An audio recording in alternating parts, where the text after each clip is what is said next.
Alors, une vidéo pour donner quelques explications complémentaires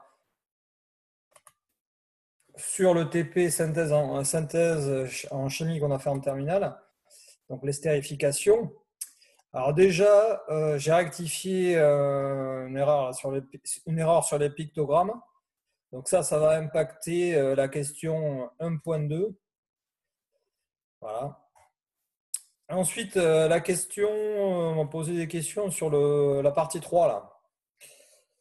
Alors en fait, pour répondre à ces questions-là, en fait, il faut comprendre ce qu'il y a dans l'ampoule à décanter, dans les différentes phases, et en s'aidant du document 4, en fait, et notamment la notion de solubilité.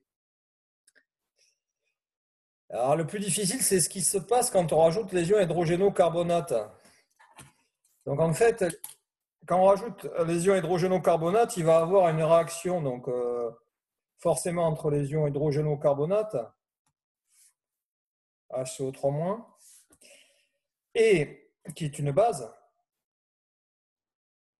et l'acide éthanoïque, qui est donc un acide,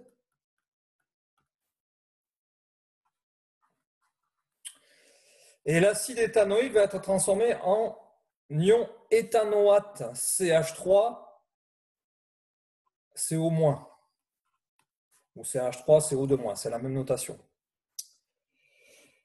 Et cet ion, du fait de sa charge électrique, en fait, il va être beaucoup plus soluble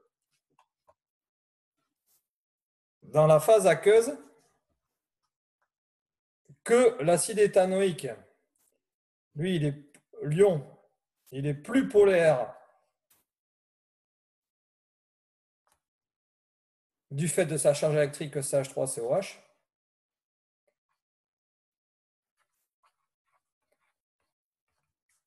Donc, il est plus soluble dans la phase aqueuse. En fait, il faut se dire qu'une espèce, elle est toujours un petit peu soluble dans les deux phases, en fait. Il n'y a aucune espèce qui est insoluble, qui est parfaitement insoluble dans la phase aqueuse.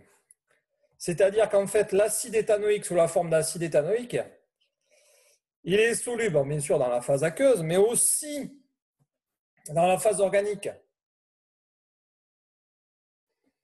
Alors après, j'en dis pas plus parce que je donne la réponse. Donc, je répète, les ions hydrogénocarbonates transforment l'acide éthanoïque en ion éthanoate. L'ion éthanoate, il est plus soluble dans la phase aqueuse. Voilà, et ça a des conséquences par rapport à l'objectif qu'on s'est fixé. L'objectif qu'on s'est fixé. Si vous comprenez l'objectif qu'on s'est fixé dans l'étape 3, là, isolement par extraction liquide-liquide, vous allez véritablement donner l'explication. Parce que là, je n'ai pas véritablement donné l'explication en entier. Je n'ai pas été au bout du raisonnement. Là. Mais on n'y est pas loin.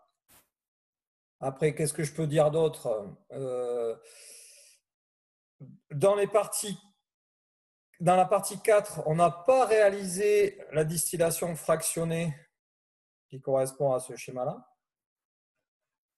Quel aurait été l'intérêt de réaliser la distillation fractionnée en plus? Quel aurait été l'intérêt de faire ça en plus que ce qu'on a fait? Donc, si on avait dû le faire, on l'aurait fait on l'aurait fait après l'extraction liquide-liquide et avant la pesée. On n'a pas pu faire le spectre infrarouge. Bon, là, je pense que c'est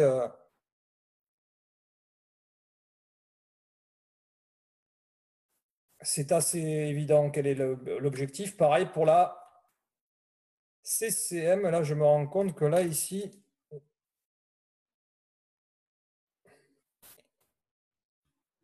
par CCM.